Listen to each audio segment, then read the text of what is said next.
Good morning mga kanguso. Nandito ako sa likuran ng aming bahay kung saan nandito ang mga alagang hayop ng aking asawa.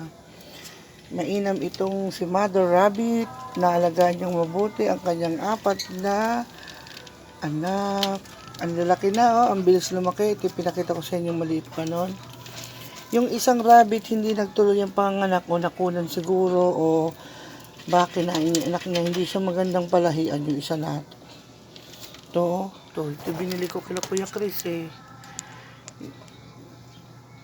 Di nagtuloy. Yung anak niya, inaano niya.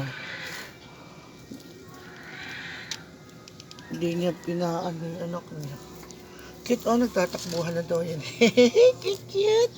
Ito ang kanilang ina. Ito yung baby rabbit dati na ipinos ko rin. Cute naman. Pwede daw hawakan, sabi ng asawa ko. Kasi hindi naman na sila yung tulad ng dati na ano. Tingnan mo, kabait-bait ng Mother Rabbit, Papahima siya. Himasin din natin ang kanyang mga pet. Pet. May payat, may mataba. Tara. Naantok pa. Antok na antok ang kanyang mga anak. Tingnan nyo, papakita ko lang sa inyo itong anak niya. Cute ang kanyang anak. Matutulis po ang kanilang mga kuko.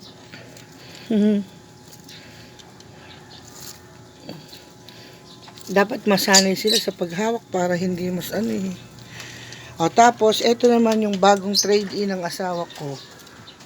Nakipag-trade-in sa kanya ng lovebirds. Ayan, lovebirds. Kaya lang kulang ng isa kasi yung ka-trade-in niya na aksidente. Nadaganan ba? Ewan ko, nadaganan yata yung isang ibon dahil nakasingle lang daw na motor. Kaya ayun, 3 lang sila. Yung isa, binili pa nila sa Kabanatuan.